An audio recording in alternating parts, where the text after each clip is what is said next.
When we ask the question, what is the largest thing in the universe? We are really asking a question about perspective. On our own small, rocky world, we measure size by the things that tower over us. We look at the mountains piercing the clouds, the oceans stretching from horizon to horizon, or the sprawling cities that glow in the night. To a human being, these things are enormous. They define the limits of our daily experience. But as we lift our gaze from the horizon to the zenith, looking up into the velvet depth of the night sky, our earthly definitions of size begin to lose their meaning. We enter a realm where miles and kilometers become insufficient, where the mind must stretch to accommodate scales that defy intuition. To understand the truly colossal structures that inhabit the dark expanse of space, we must first calibrate our sense of scale. We begin with the most familiar giant in our lives, the Sun. It is the anchor of our solar system, a sphere of churning plasma so vast that you could fit 1,300,000 Earths inside it. If Earth were the size of a single grain of sand, the Sun would be a beach ball. Its gravity holds the planets in their orbits, and its light bathes us in warmth across 150 million kilometers of empty space. To us, the Sun is a titan. It is the standard by which we measure all other stars. Yet, in the grand catalogue of the cosmos, our Sun is remarkably modest. It is a yellow dwarf, a stable middle-aged star that is neither exceptionally hot nor exceptionally large.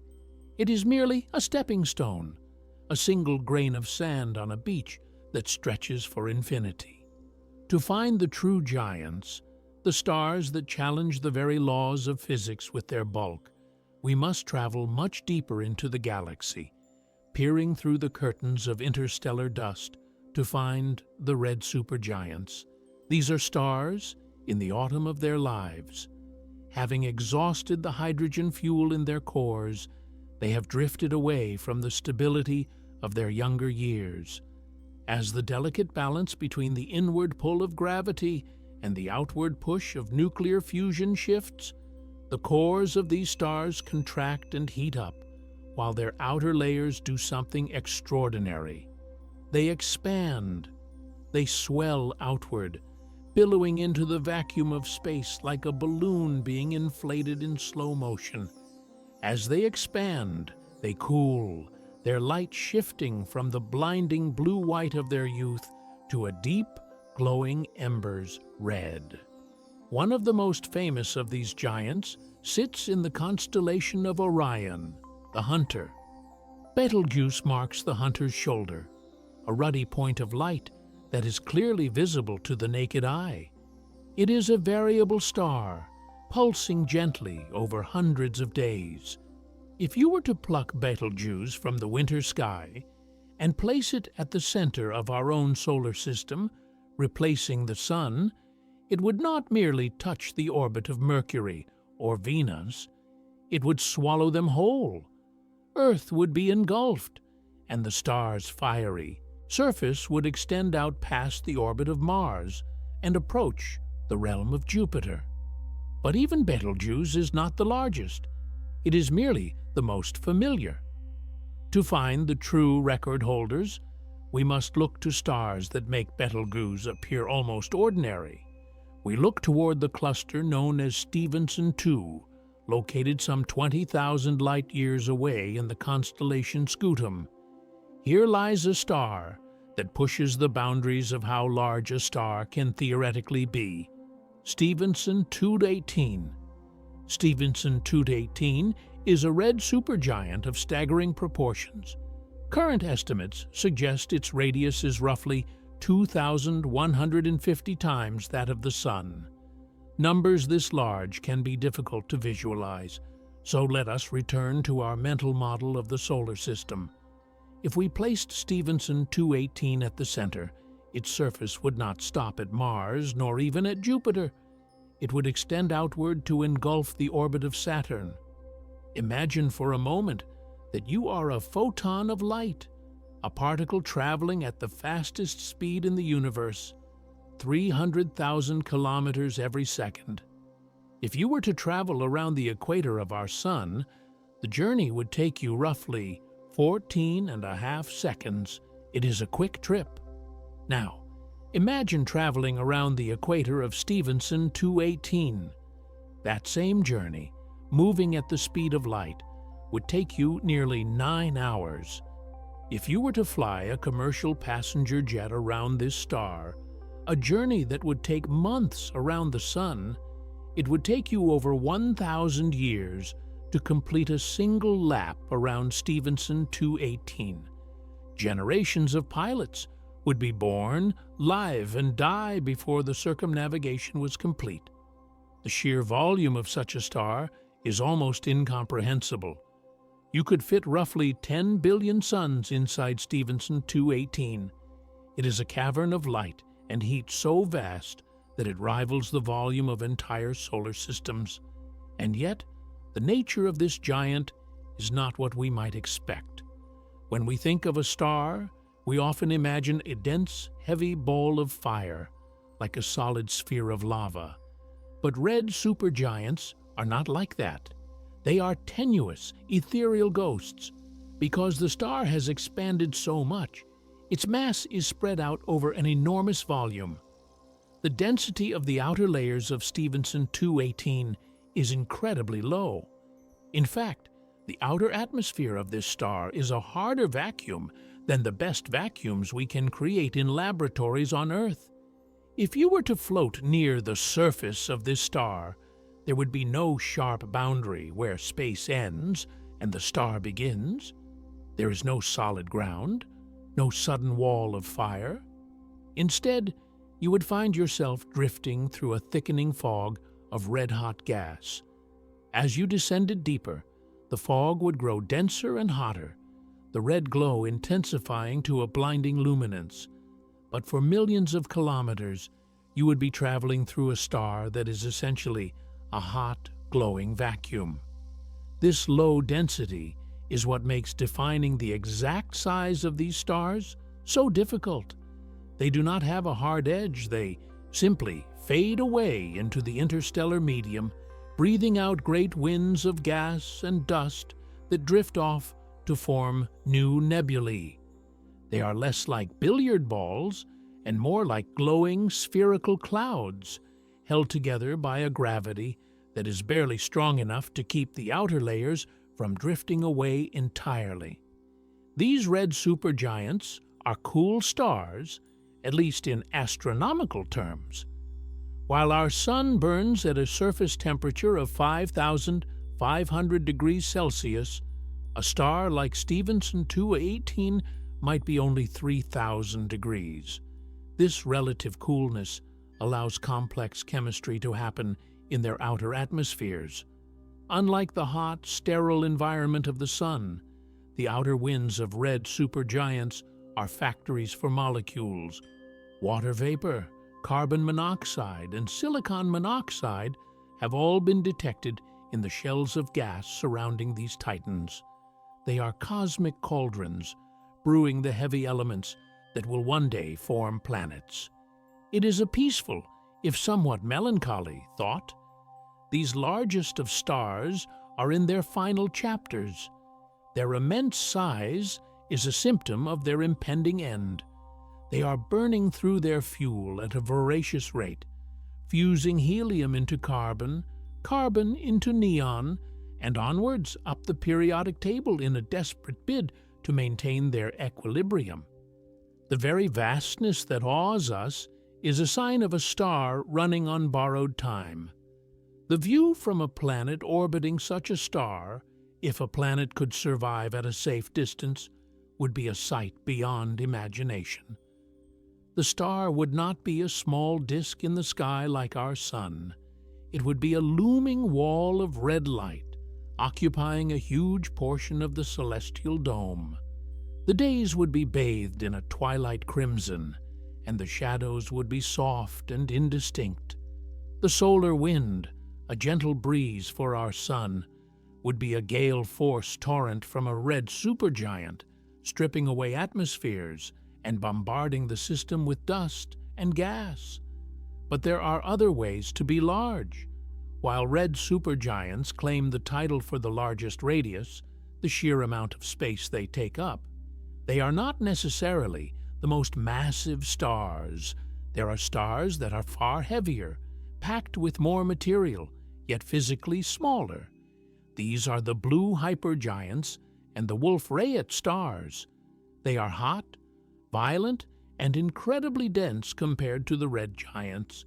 A star like R136a1, located in the Large Magellanic Cloud, is over 200 times more massive than the Sun, yet it is only about 30 times wider.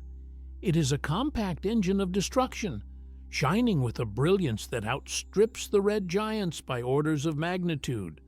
However, in our quest for the largest thing, volume is our primary metric here.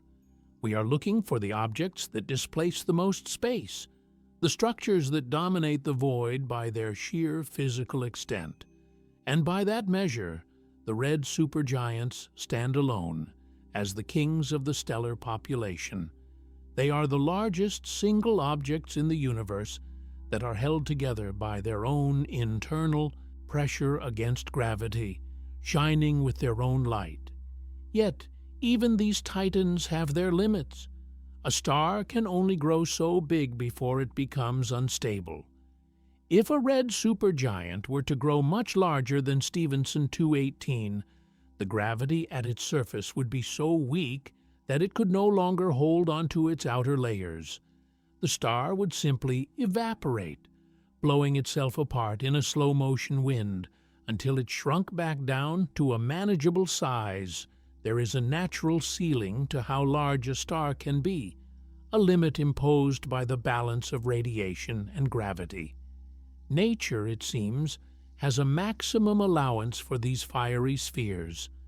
As we contemplate these behemoths floating in the silence of the galaxy, it is humbling to realize that they are merely the precursors to something else. When a red supergiant finally exhausts its fuel, the core collapses. In a fraction of a second, an object the size of Earth crumbles into a ball of neutrons the size of a city, or perhaps collapses completely into a singularity.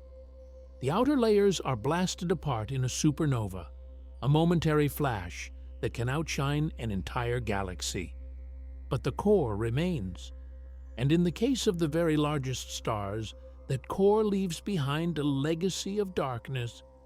As we move away from the radiant, glowing spheres of gas, we must turn our attention to the invisible monsters that often lie at the center of galaxies. We are graduating from the largest objects that emit light to the largest objects that consume it. We are leaving the realm of the red giants to explore the dark hearts of the cosmos, where gravity reigns supreme and size takes on a darker, more terrifying meaning. The transition from a star to a black hole is a change in the very nature of matter. A star is a battleground between gravity pulling in and energy pushing out. But a black hole is the victory of gravity. And while a typical black hole formed from a single star might be small, physically smaller than a city, there exists another class of black hole. These are not the remnants of a single star, but the accumulation of millions or billions of years of cosmic feeding. These are the supermassive black holes, and their event horizons, the point of no return, can grow to sizes that make even Stephenson 218 look like a mere spark. In the next stage of our journey, we will descend into the gravitational wells of these dark titans. We will visit the center of our own galaxy, and then travel much further to the hearts of distant elliptical galaxies where monsters lie in wait. We will see how these objects, defined by a region of absolute darkness, can grow to encompass volumes that defy belief, casting shadows that stretch across the solar system and beyond. The stars were vast, but they were filled with fire. Now we approach the giants filled with silence. Gravity is the sculptor of the cosmos, but it is also its destroyer. In the previous chapter of our journey, we witnessed gravity in a stalemate, fighting against the fusion energy of a red supergiant. But there are places in the universe where the battle has ended and gravity has won an absolute crushing victory.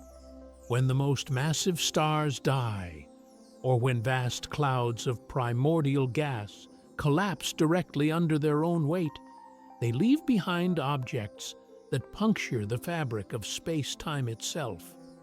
To find the next contender for the title of the largest thing in the universe, we must look into the dark. We are entering the realm of the supermassive black holes. These are not merely objects. They are regions where the universe has folded in on itself. A black hole does not have a surface you can touch, like the red plasma of a star. Instead, its size is defined by its event horizon, the spherical boundary of no return. Crossing this threshold means leaving the observable universe forever, slipping into a silence from which not even light can escape. It is this shadow, this sphere of absolute darkness, that we measure to determine its size. To understand the scale of these dark titans, we should first visit the one that resides in our own backyard. At the very center of the Milky Way, some 26,000 light-years from Earth, lies Sagittarius A. For decades, astronomers tracked the frantic orbits of stars near the galactic core, watching them whip around an invisible point in space at millions of kilometers per hour. They knew something incredibly heavy and incredibly small must be there to anchor them. Sagittarius A is a supermassive black hole with the mass of 4 million suns. It is the gravitational hub of our galaxy. Yet, in terms of physical size, it is surprisingly compact. If we could see its event horizon with the naked eye, it would span a distance roughly equal to the orbit of Mercury. As terrifyingly heavy as it is, the actual hole would fit comfortably inside the orbit of our innermost planet. In the land of giants, our local monster is merely a dwarf. To find the true leviathans, we must leave the Milky Way and look to the hearts of massive elliptical galaxies, the kind that have grown fat by swallowing their neighbors over billions of years. We cast our gaze toward the constellation Virgo, some 55 million light-years away, to the galaxy known as Messier 87. In 2019, humanity saw the unseeable when the Event Horizon Telescope released the first-ever image of a black hole's shadow. That orange, glowing donut of superheated gas circled a central void of darkness. That void is the black hole at the center of M87.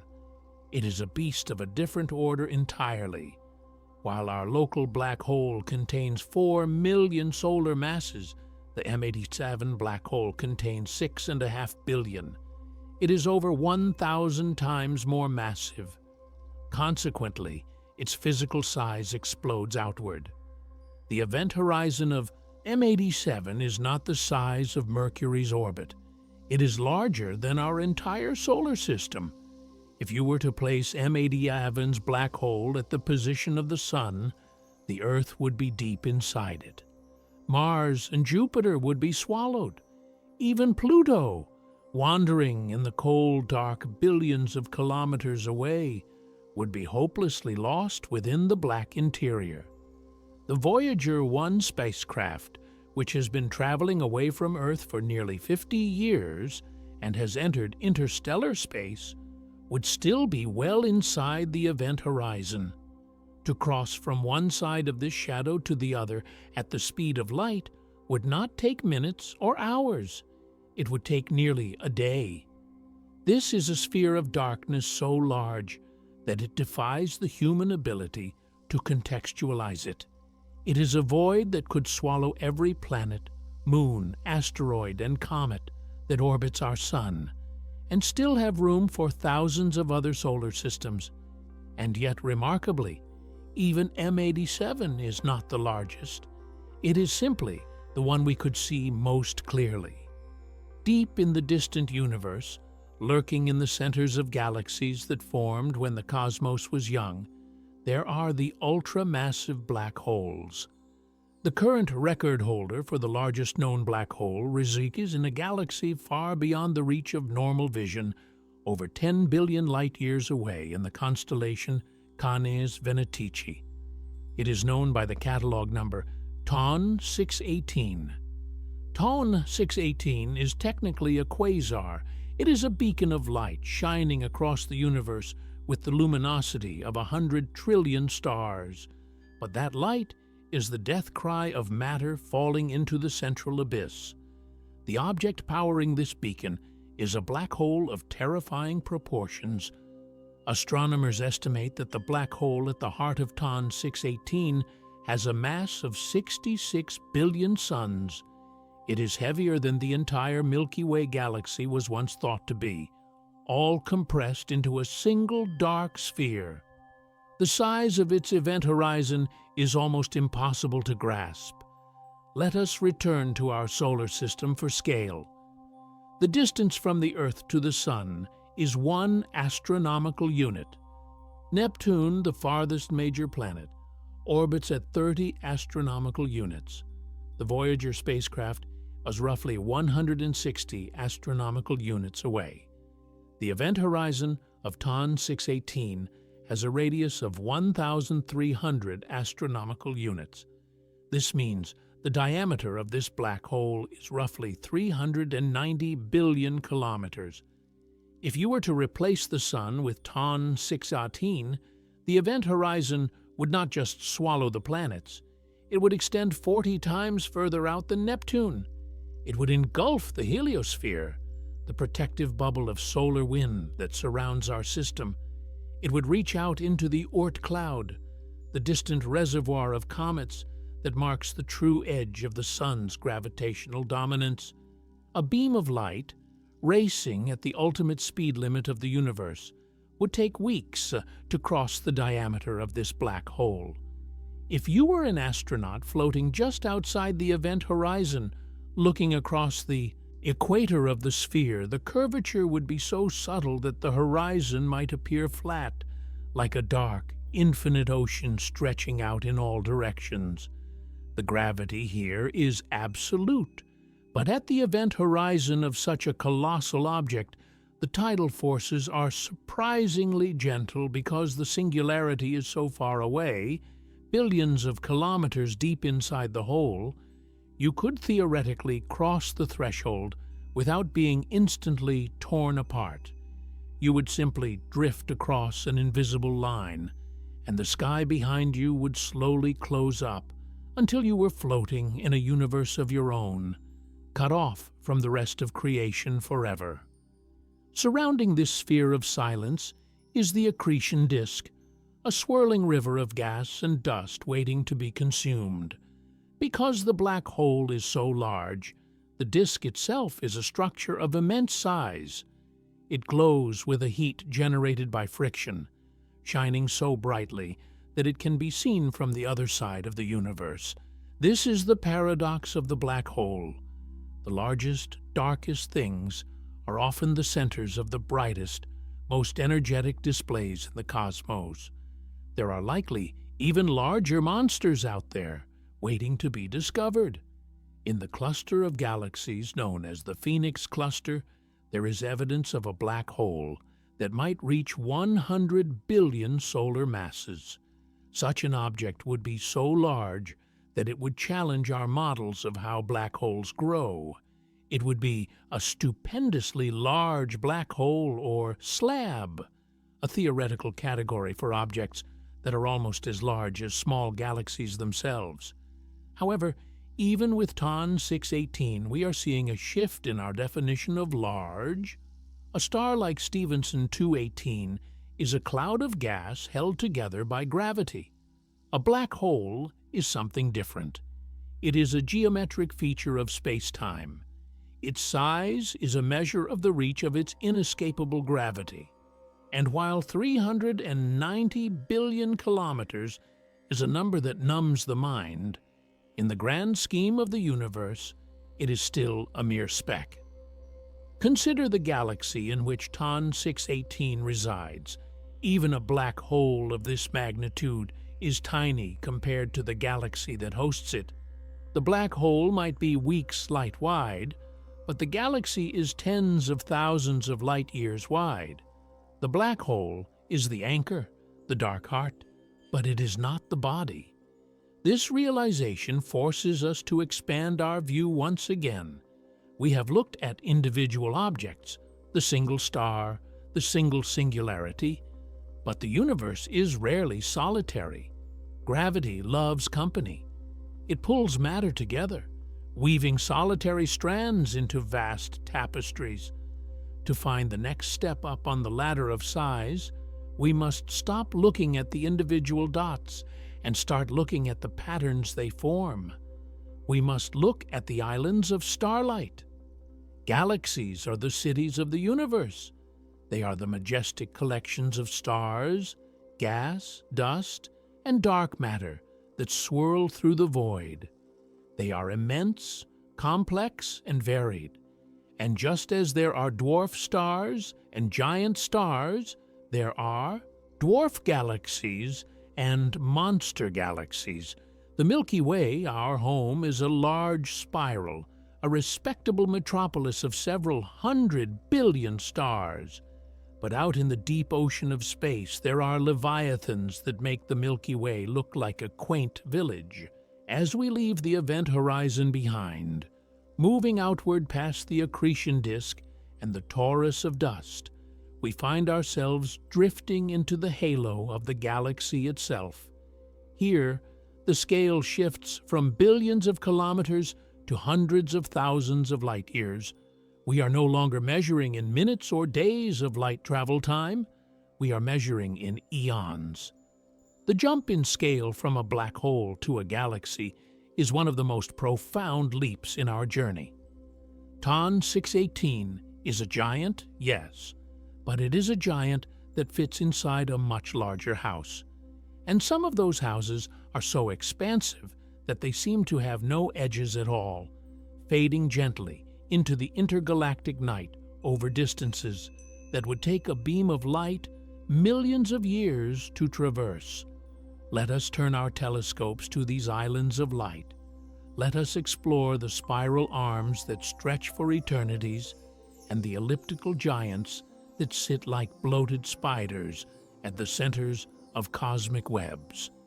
We are about to meet the largest galaxies known to science, and among them we will find a ghost, a galaxy so diffuse and spread out that it remained hidden from us for decades, a giant that walks softly through the dark.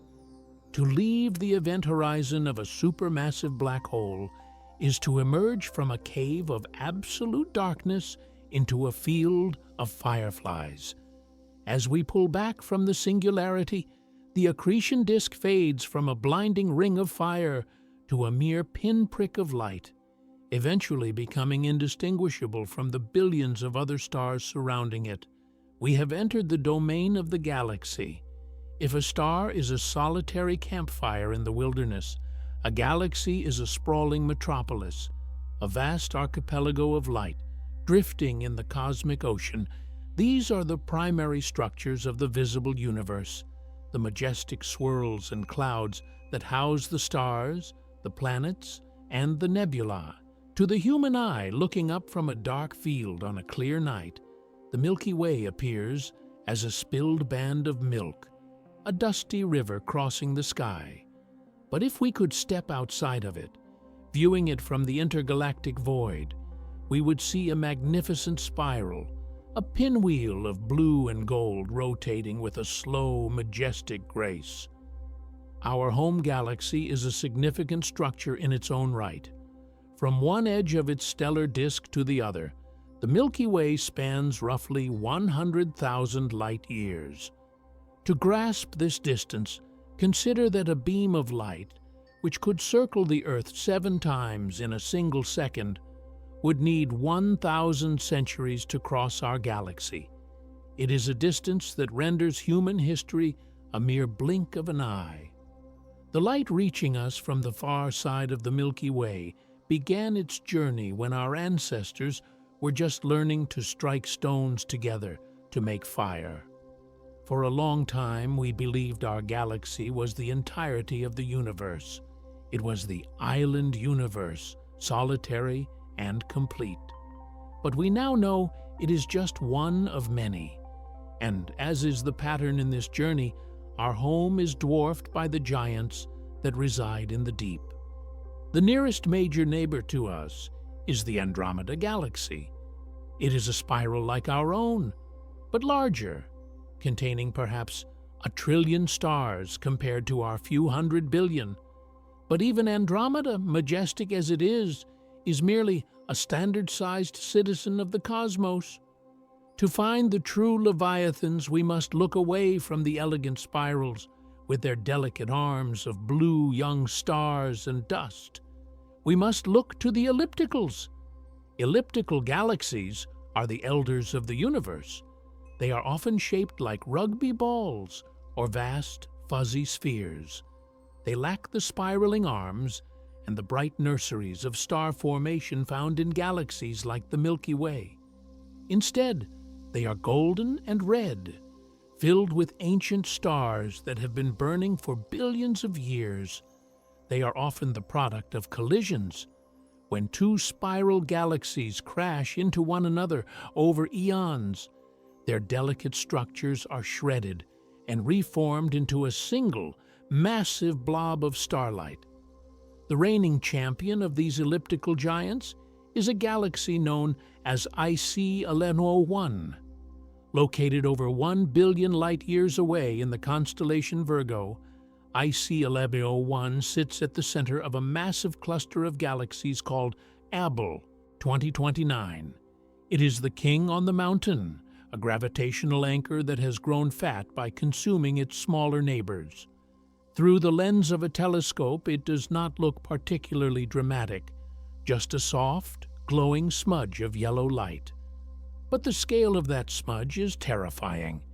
IC1101 is not measured in thousands of light years, but in millions. Its diameter is estimated to be roughly 6 million light years. Let us pause to visualize that. If you were to take IC1101 and place it where the Milky Way is now, it would not just fill our night sky, it would swallow us, and it would swallow Andromeda. The emptiness of space between our galaxy and our neighbor, a distance of 2.5 million light-years, would be completely filled by the golden haze of this single galaxy. It is 60 times larger than the Milky Way and contains perhaps 100 trillion stars. Standing on a planet inside IC1101 would be a strange experience. There would be no Milky Way band in the sky, no concentration of dust and bright blue stars. Instead, the sky would be a uniform wash of starlight, a glowing dome where the stars are so numerous they might merge into a constant twilight. It is a galaxy that feels less like a city and more like a continent of light.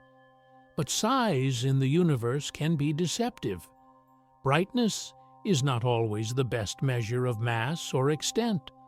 There are ghosts in the machine, galaxies that are incredibly large but so faint that they remain almost invisible against the black background of space.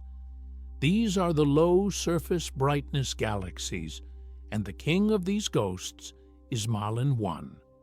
Discovered almost by accident in the 1980s, Malin 1 is a spiral galaxy, but it is nothing like the Milky Way. It is a distinct class of object, a structure where the stars are spread so thin that the galaxy is nearly transparent.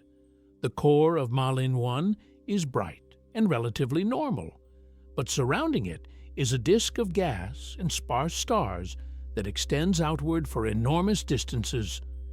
The disk of Malin 1 measures some 650,000 light-years across. It is over 6 times the width of the Milky Way, yet, for all its size, it is incredibly difficult to see. It is a phantom giant. If the Milky Way were a bustling, bright city like Tokyo, Malin 1 would be a sprawling, dimly lit rural province, stretching for hundreds of miles with only a few farmhouses scattering the landscape. It challenges our definition of a galaxy, reminding us that large does not always mean powerful or bright. It simply means vast. However, if we truly want to find the largest single structures associated with a galaxy, we must abandon our reliance on visible light entirely. Our eyes, and even our standard optical telescopes, are blind to the true scale of the cosmos. There are structures that glow not with starlight, but with the energy of magnetic fields and relativistic electrons. These are the radio galaxies. Deep in the heart of some galaxies, the central, supermassive black hole is doing more than just feeding. It is erupting.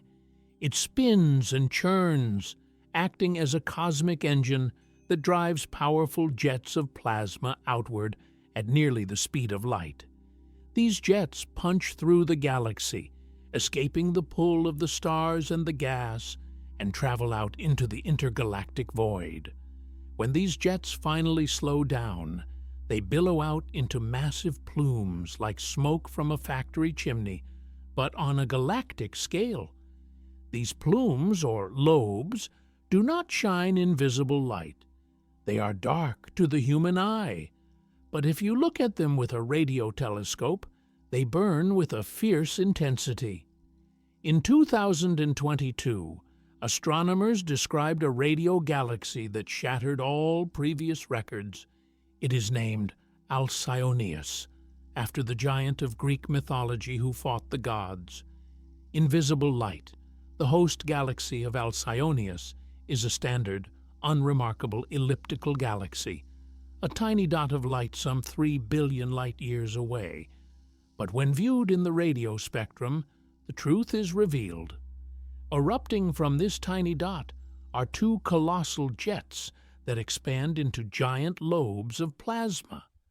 The total length of Alcyoneus, from the tip of one radio lobe to the other, is roughly 16 million light-years. 16 million light-years! This is a structure so large that it defies easy comparison. IC 1101, the giant elliptical we just discussed, is 6 million light-years wide. Alcyoneus is nearly 3 times larger. The distance between the Milky Way and Andromeda is 2.5 million light-years. You could fit that distance into Alcyoneus 6 times over.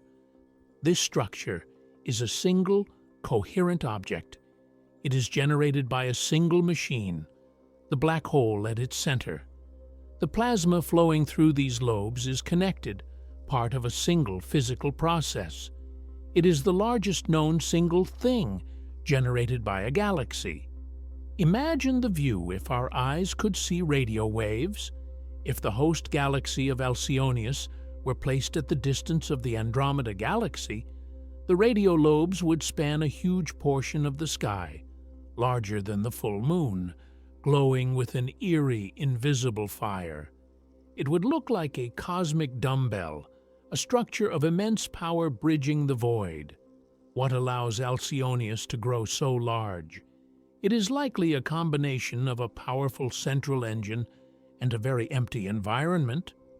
For these lobes to expand for 16 million light-years, they must be pushing into a region of space that is incredibly low in density. They are inflating into the void, meeting little resistance like a balloon expanding in a vacuum. It is a testament to the emptiness of the cosmos that such a structure can exist without being disrupted. So, we have the islands of starlight, the galaxies like IC 1101, immense swarms of stars held together by gravity. And we have the invisible radio giants, structures like Alcyoneus ephemeral plumes of plasma sketched onto the canvas of the deep universe. Both of these represent the upper limits of what a single entity can be. Whether it is a ball of stars or a jet of plasma, they are distinct objects centered on a single core. But the universe does not stop at the individual. Gravity is a relentless organizer. It does not like to leave things alone. It pulls galaxies together, grouping them into families, into tribes, and into nations. As we zoom out further, leaving the 16 million light-years of Alcyoneus behind, the galaxies themselves begin to look like mere dust motes. They are no longer the landmarks. They are the building blocks of something far greater. We are about to cross a threshold in scale. We are moving from the study of things to the study of structures. We are entering the realm where gravity acts like a river, flowing through the dark, carrying galaxies along in its current. We are leaving the islands behind to explore the archipelagos and the continents of the cosmos. The distances we will encounter next will make 16 million light-years seem trivial. We are moving into the hundreds of millions. We are moving toward the superclusters. In this next chapter of our journey, we will see how the Milky Way is just a small suburban house in a sprawling cosmic city. We will trace the invisible rivers that guide the motion of everything we see, and we will learn that even in the vastness of space, we are flowing toward a destination we can never reach. The giants we have met so far, the red stars, the black holes, the radiolobes, are just the furniture in the great room of the universe. Now, let us look at the room itself. We tend to think of space as a static void, a frozen stage where stars and galaxies hang suspended like ornaments on a dark tree. But if we could perceive the universe on a timescale that matches its immense size, if we could watch 1 billion years unfold in a single minute, we would see that nothing is still. The cosmos is alive with motion. It is a restless, churning ocean where gravity acts as the current, pulling everything toward everything else in a slow, silent dance.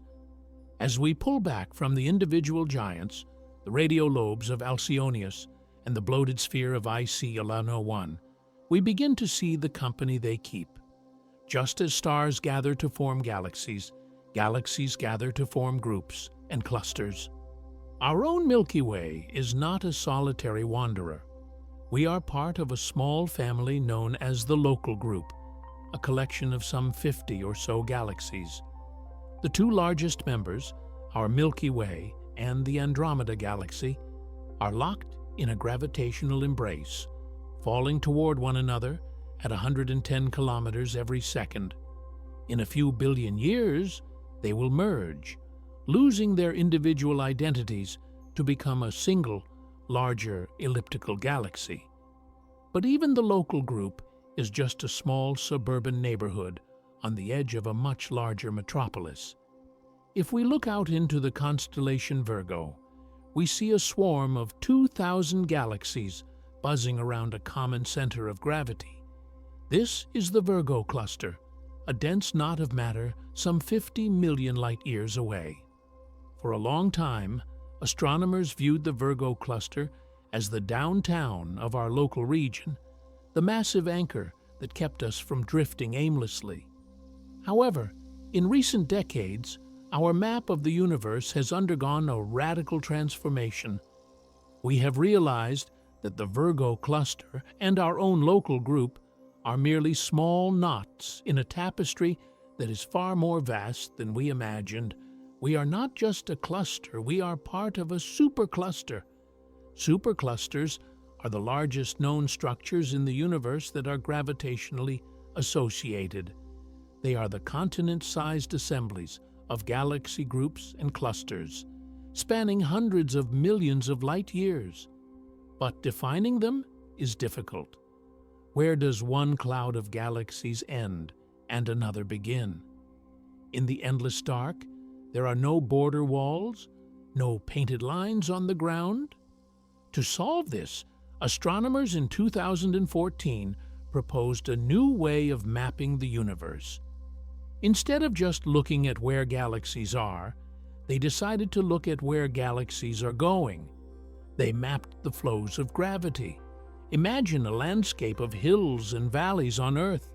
When rain falls, the water flows downhill, gathering into streams, then rivers, eventually draining into a basin or an ocean. The ridges of the hills act as watersheds, dividing lines that determine which ocean the rain will flow into. The universe works in much the same way. Gravity creates basins of attraction, deep valleys in the fabric of space-time where matter pools together.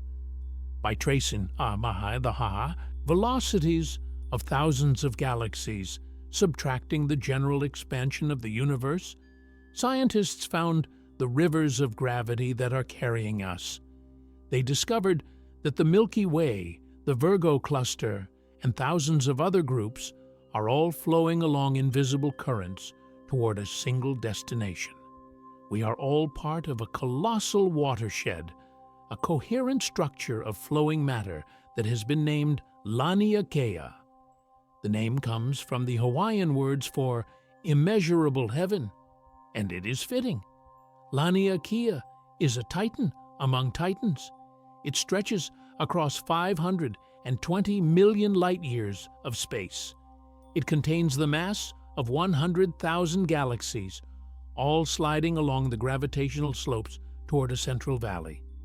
To visualize Laniakea, imagine a jellyfish, or perhaps the root system of a giant tree, glowing faintly in the dark. It is made of delicate filaments of galaxies, long strands of light that weave through the void, all converging on a dense heart. We live out on one of the far fringes of this structure, like a home built on the very edge of a remote peninsula. We are being pulled inward, drifting along the cosmic river at 600 kilometers per second, caught in a current that has been flowing for billions of years. The discovery of Laniakea changed our sense of place. We are no longer just residents of the Milky Way. We are citizens of this supercluster, a structure so large that light takes 500 million years to cross it. If you could view Laniakea from the outside, the entire history of humanity, from the first stone tools to the landing on the moon, would occur in less time than it takes a photon to travel 1% of the supercluster's length. But what is pulling us? What lies at the bottom of the valley? Deep in the center of Laniakea, hidden behind the thick dust clouds of our own galaxy's disk, lies a gravitational anomaly that has puzzled astronomers for decades. It is known as the Great Attractor. For a long time, the Great Attractor was a ghost story in astronomy. We could see that everything in our region of the universe was rushing toward a specific point in the constellations of Hydra and Centaurus. But when we looked there, we saw nothing but the dust of our own Milky Way, a region astronomers call the zone of avoidance. It was as if the universe was hiding its biggest secret behind a curtain. Only with the advent of radio and infrared astronomy, which can peer through the dust, did we begin to understand. The Great Attractor is a concentrated region of mass, a dense wall of galaxy clusters, including the Norma cluster. It is the focal point of Laniakea, the gravitational drain down which our cosmic river flows. It possesses the mass of tens of thousands of Milky Ways, a localized knot of gravity that dominates the movement of our entire neighborhood. Yet, the universe has a way of humbling us just when we think we have found the answer. As our instruments improved, and as we mapped the flows of gravity with greater precision, we noticed something unsettling. The Great Attractor is certainly pulling on us, but the Great Attractor itself is moving. It, too, is being pulled. Looking past Laniakea, peering even deeper into the abyss, we found the monster behind the monster. It is called the Shapley Supercluster. Located some 650 million light-years away, the Shapley Supercluster is one of the most massive concentrations of matter in the local universe. If Laniakea is a continent, Shapley is a massive, dense mountain range that dwarfs it. It is packed with more than 8,000 galaxies in a region much tighter than Laniakea. Its gravitational pull is so immense that it is dragging the Great Attractor, the Milky Way, and the entire Laniakea Supercluster toward it. This realization is staggering. We are moving at tremendous speeds carried by the Great Attractor, which is in turn falling toward Shapley. We are caught in a cascading river of gravity, a hierarchy of flows that stretches across nearly 1 billion light-years. This movement is not chaotic, it is elegant. It is the slow-motion breathing of the cosmos, the inevitable clumping of matter that has been ongoing since the Big Bang. There are other superclusters out there, rivals to our own. The Perseus-Pisces supercluster forms a wall of galaxies stretching over 300 million light-years. The Hercules Supercluster is another sprawling giant.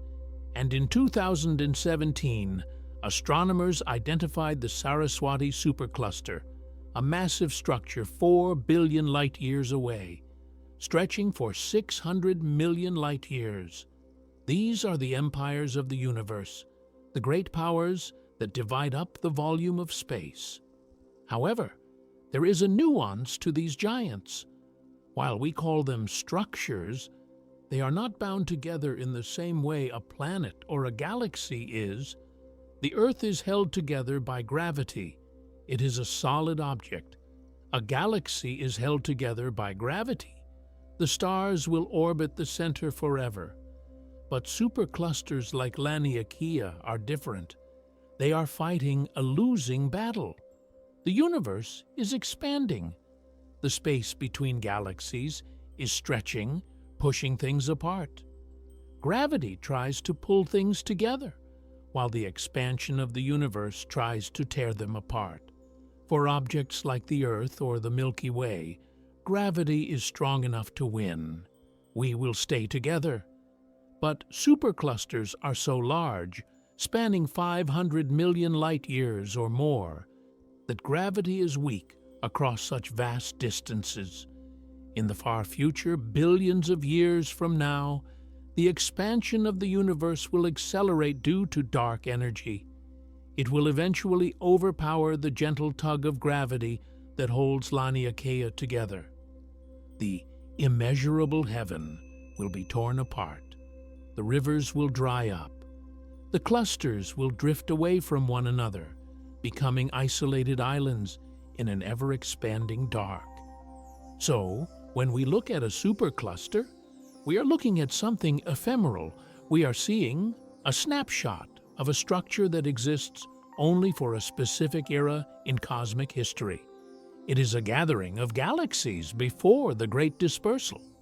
It is the largest thing that gravity has managed to build, but it is too large to sustain itself against the growing emptiness of space. Yet, even as we acknowledge their eventual fate, we cannot help but be awed by their current majesty. These superclusters do not exist in isolation. They are not floating balls in a void. They are connected. If you were to zoom out even further until Laniakea and Shapley appeared as mere bright smudges, you would see that they are part of a scaffold. The superclusters are the nodes, the bright intersections where the rivers of gravity meet. But connecting them are thin, long bridges of galaxies and dark matter. These are the filaments, and arranging them are the vast, flattened sheets known as walls. We are now stepping beyond the blobs of clusters and superclusters to look at the geometry of the universe itself. We are about to explore the cosmic web. This is the largest pattern in nature. It is a structure that makes the 500 million light-years of Laniakea look like a single thread in a tapestry that covers the entire sky. In the next phase of our journey, we will trace these filaments across billions of light-years. We will encounter structures with names like the Great Wall and the Sloan Great Wall, structures that challenge our understanding of physics by their sheer existence. We have seen the stars, the black holes, the galaxies, and the clusters. Now, we must look at the skeleton of the universe. We must trace the architecture of the dark matter that holds it all up, forming a lattice of light and shadow that stretches to the very edge of vision.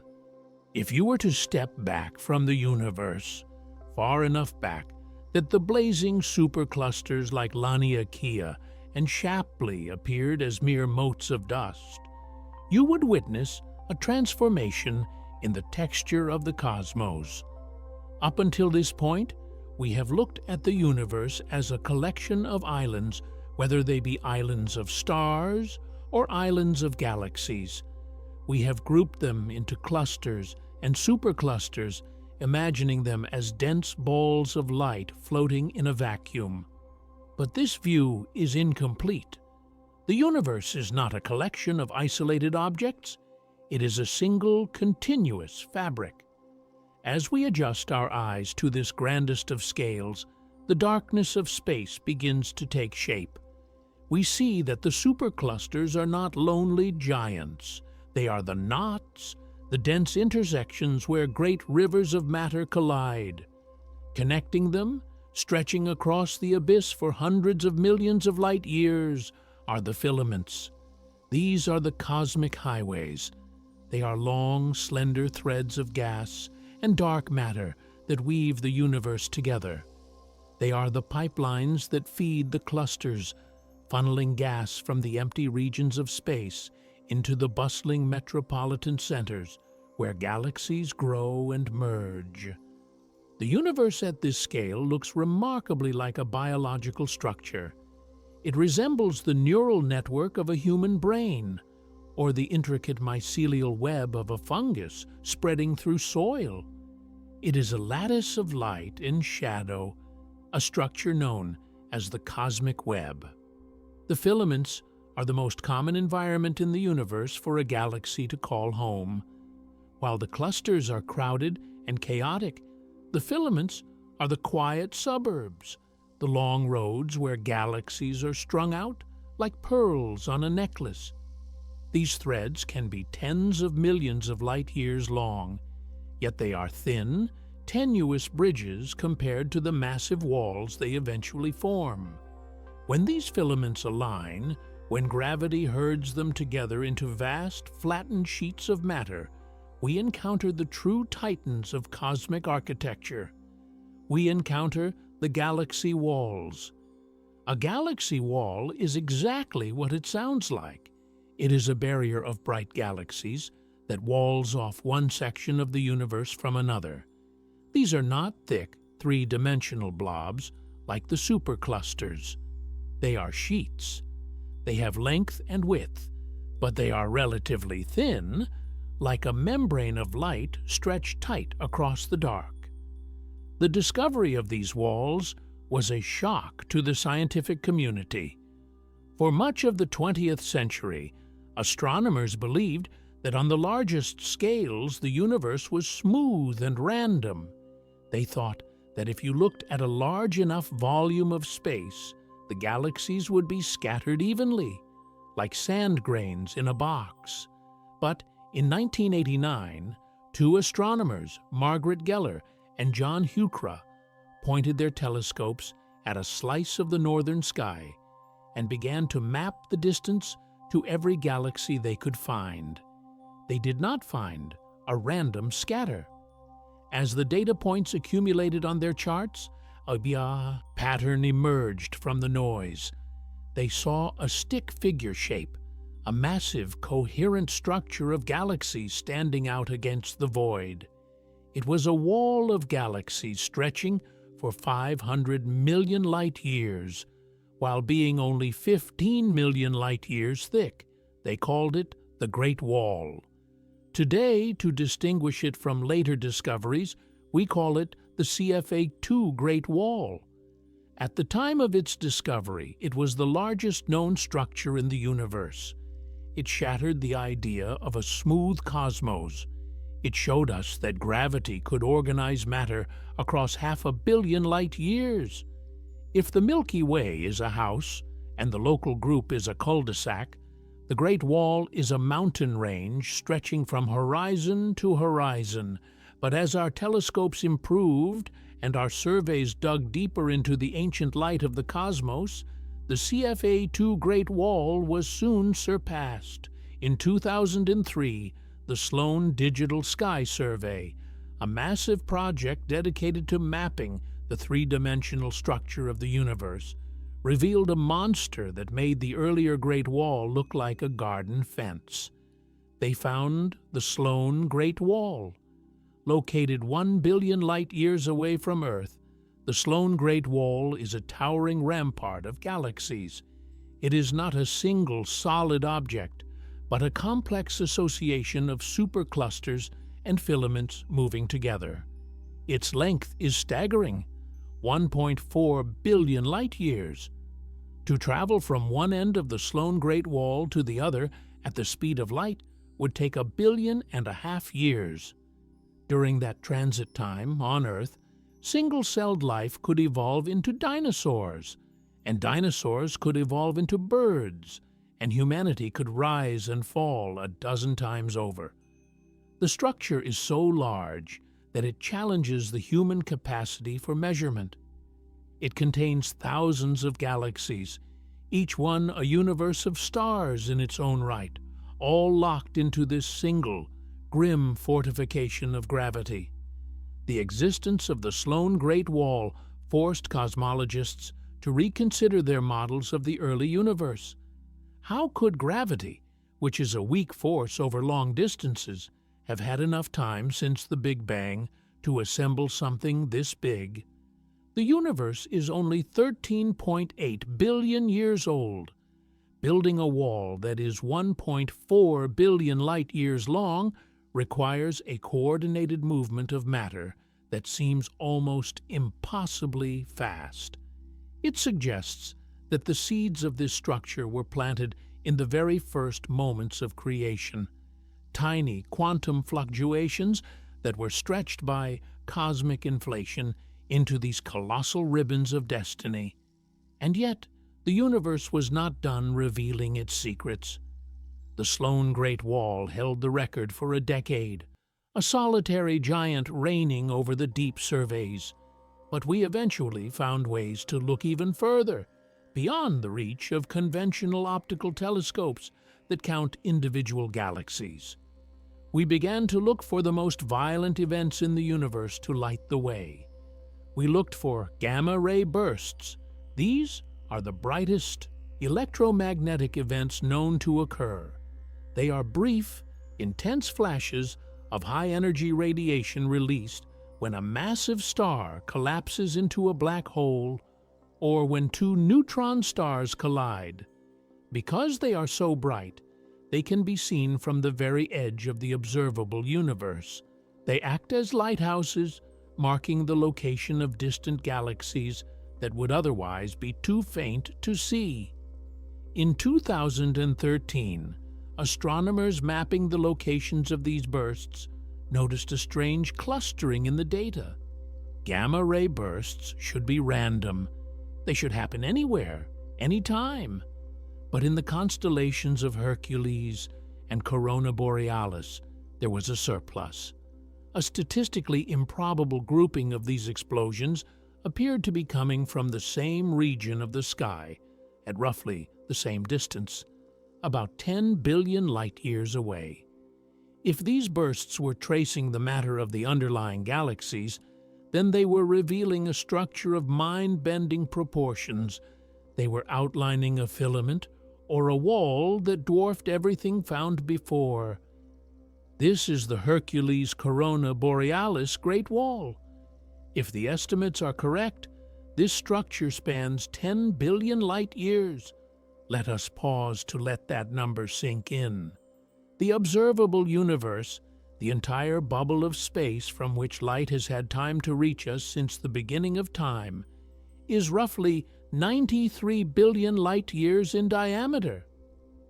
The Hercules-Corona Borealis Great Wall is not just a thing in the universe.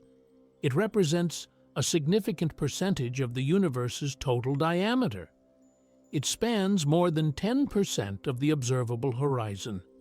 It is so large that it effectively breaks the rules of cosmology. There is a concept known as the end of greatness. It is the theoretical scale at which the lumpiness of the universe should smooth out. Just as a jagged coastline looks smooth if you view it from space, the clumpy universe of galaxies and clusters should look like a smooth, uniform fog if you look at a chunk of space large enough. That scale was supposed to be around 300 million light years. The Hercules-Corona Borealis Great Wall is 30 times larger than that limit. It is a structure that, according to our standard models, should not exist.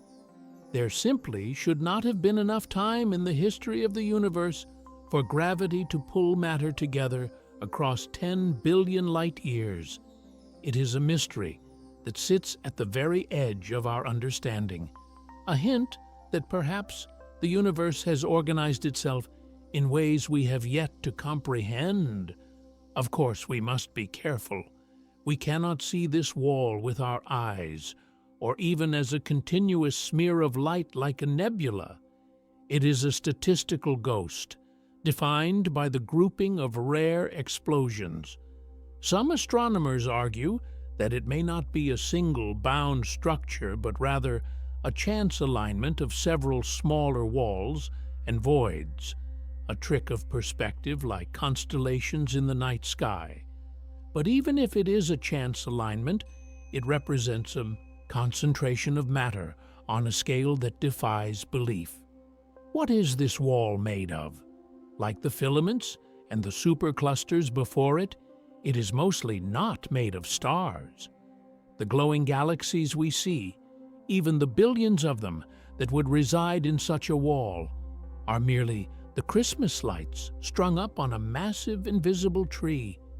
The tree itself is dark matter. Dark matter is the invisible architect of the large-scale universe. It makes up 85% of the matter in the cosmos. It does not interact with light.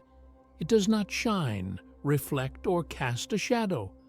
We know it is there only because of its gravity. It pulls on the stars and the gas, holding the galaxies together. The cosmic web, with its filaments and walls, is fundamentally a web of dark matter.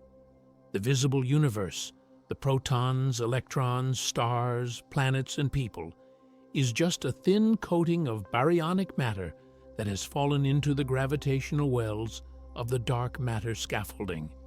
We are the foam on top of the ocean waves.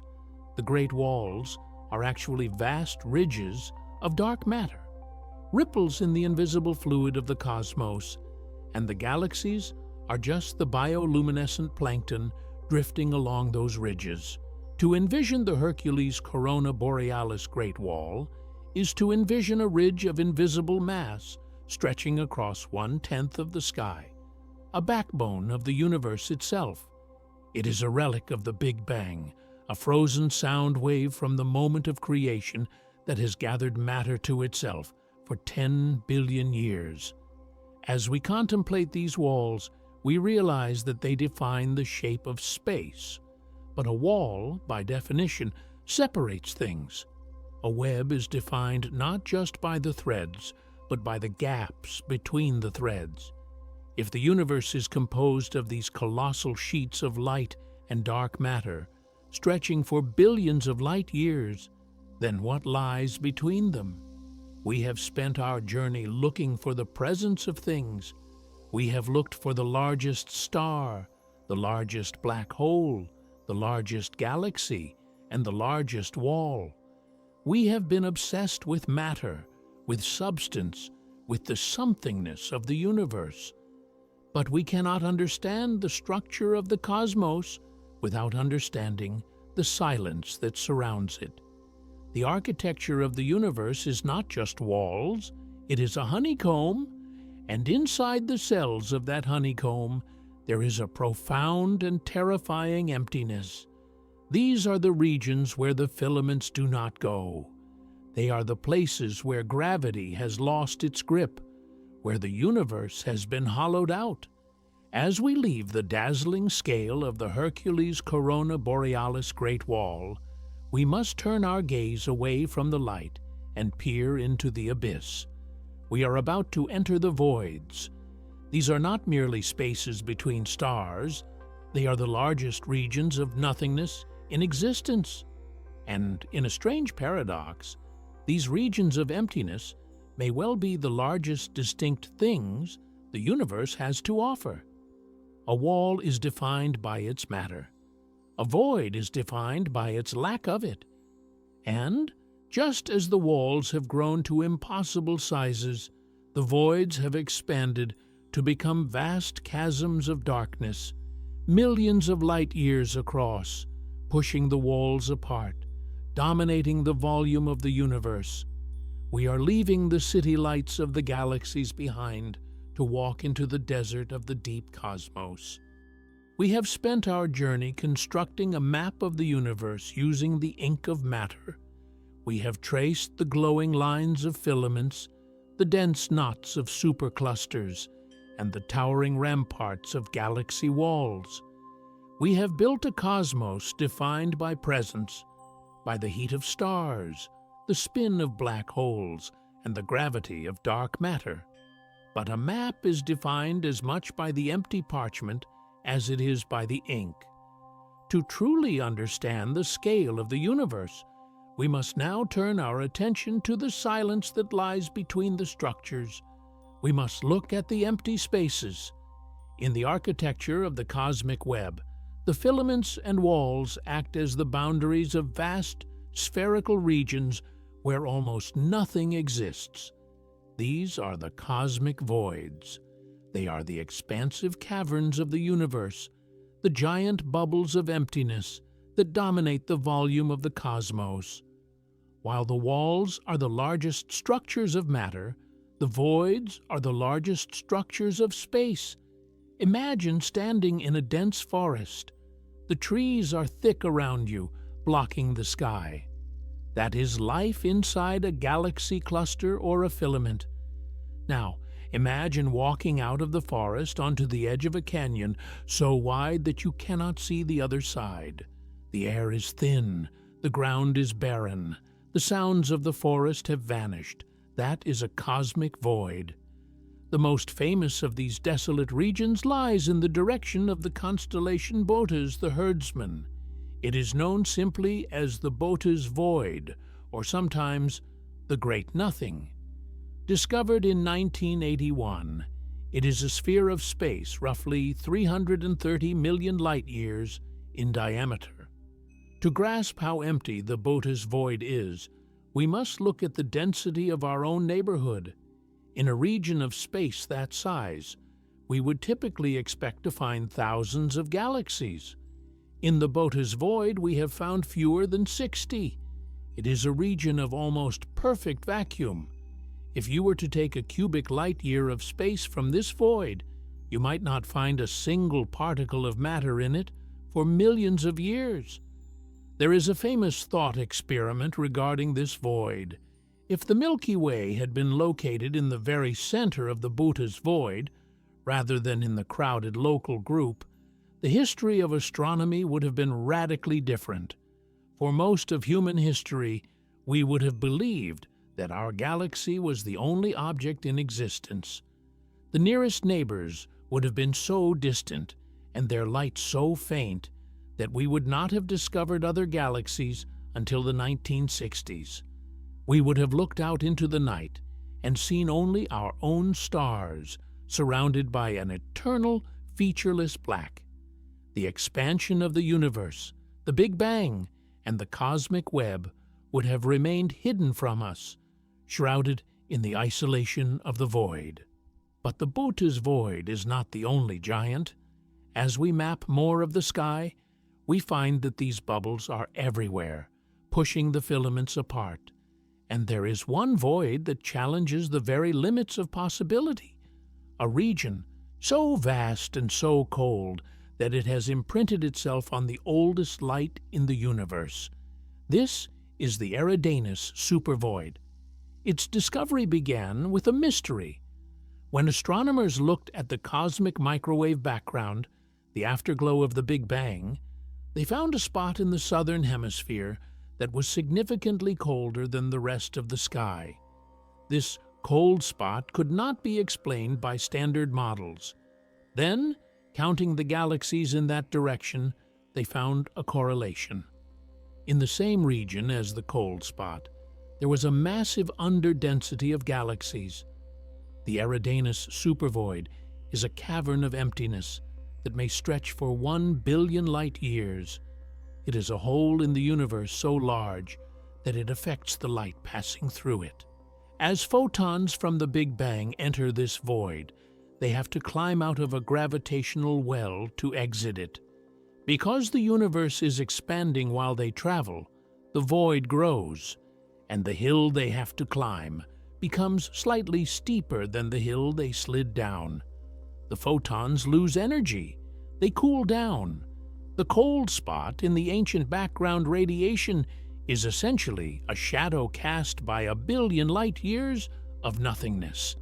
It is unsettling to think that the largest structures in the cosmos might not be the fiery walls of galaxies, but the cold, expanding bubbles of empty space. These voids are acting as engines of expansion. Because they contain less matter, they contain less gravity to slow down the expansion of space. Consequently, the voids are expanding faster than the rest of the universe. They are swelling, crushing the filaments and walls between them, squeezing the matter of the universe into thinner and thinner strands. In the far future, the voids will win. They will merge, and the universe will become one great dark ocean with only isolated islands of light drifting in the deep. There is even evidence to suggest that we ourselves might be living inside a void. In 2013, astronomers proposed the existence of the KBC void, named after Keenan, Barger, and Cowie. They suggested that the Milky Way, the local group, and part of the Laniakea Supercluster are actually located inside a large, relatively empty bubble, roughly 2 billion light years across. If this is true, it explains why we measure the expansion of the universe to be faster nearby than it appears to be far away. We are like a boat caught in a fast current in the middle of a wide river, unaware that the water near the banks is moving slower. We may be living in the boondocks of the universe, a slightly empty patch in a much grander, denser web. However, whether we measure the walls of Hercules-Corona Borealis or the depths of the Eridanus Supervoid, we are still measuring parts of a whole. We are picking out features in the landscape.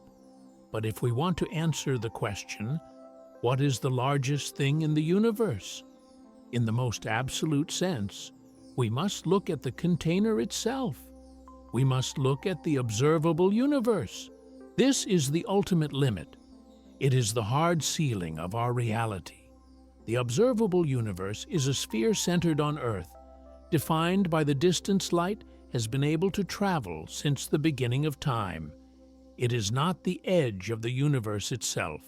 Space likely continues far beyond it, but it is the edge of our universe. Anything outside this sphere is causally disconnected from us. Its light has not reached us, its gravity cannot touch us, and for all practical purposes, it does not yet exist for us. The radius of this sphere is determined by the age of the cosmos. The universe is 13.8 billion years old.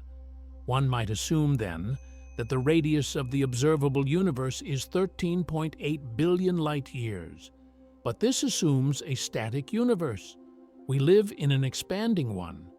When the light from the most distant galaxies began its journey toward us billions of years ago, those galaxies were much closer.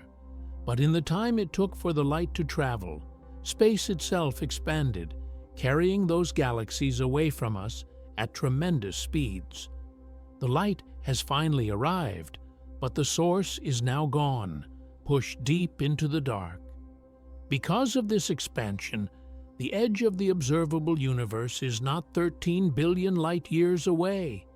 It is roughly 46 billion light-years away in every direction. This gives us a sphere with a diameter of 93 billion light-years. This sphere is the largest thing we can define.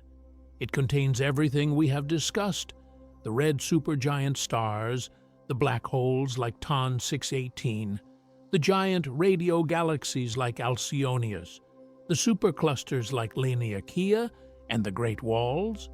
It contains roughly 2 trillion galaxies and more stars than there are grains of sand on every beach on Earth. This boundary has a name: the particle horizon. It is a horizon in the truest sense. If you stand on the shore of the ocean, the horizon marks the limit of your vision. You know the ocean continues beyond it, but you cannot see it. The particle horizon is the same. It is the point where the expansion of space becomes so fast that the light from beyond it can never reach us. It is a receding wall of darkness. As time passes, this horizon actually grows. Light from just beyond the edge is constantly arriving, bringing new regions of space into view for the first time. We are constantly unlocking more of the universe. However, because the expansion of the universe is accelerating, there will come a time when this process reverses. The galaxies near the edge will be pushed away faster than their light can travel. They will fade from view, crossing the horizon into the unobservable, lost to us forever. So, what lies beyond this 93 billion light-year bubble? Current theories of cosmic inflation suggest that the observable universe is just a microscopic fraction of the whole. The entire universe may be infinite, or at least stupendously larger than what we can see. If the observable universe were the size of a light bulb, the entire universe might be larger than the planet Pluto. In those distant, unseen realms, there are likely other superclusters, other great walls, and other enormous voids. There may be structures out there that dwarf the Hercules-Corona Borealis Great Wall, titans of matter grown in the silence of the deep cosmos that we will never know. There may be other observers standing on their own planets, looking up at their own skies, defining their own observable universes that do not overlap with ours. To them, we are the ones beyond the horizon. We are the unknowable ghosts in the dark. We began this documentary by looking at the Sun, a star that seemed so large it defined our existence. We traveled to the red supergiants that swallow solar systems and the black holes that cast shadows across interstellar space. We zoomed out to the galaxies, the cities of stars, and then to the superclusters, the continents of gravity. We traced the filaments of the cosmic web and stared into the abyss of the great voids. And finally, we have arrived here at the edge of the particle horizon. We have reached the limit of our vision. The answer to the question, what is the largest thing in the universe, depends on how you choose to see. If you look for matter, it is the great walls, stretching for billions of light years. If you look for space, it is the voids, the expanding bubbles of nothingness. But if you look for reality itself, it is the observable universe, this vast, glowing sphere of history that holds everything we have ever known, suspended in the infinite dark. It is a humbling thought. In the face of such scale, our lives, our planet, and even our galaxy seem insignificant. But there is another way to look at it. We are the only known part of this universe that can look back at it. We are the universe waking up to itself. We are the matter that has evolved to measure the walls, to map the voids, and to comprehend the horizon. Small as we are, our minds can encompass the whole. We can close our eyes and visualize the sweep of the superclusters and the silence of the black holes. We can hold the largest things in the universe inside our thoughts. And in the quiet of the night, as we drift toward sleep under the canopy of the stars, that is a connection that spans the dark, bridging the gap between the microscopic and the infinite. The universe is vast, it is ancient, and it is waiting.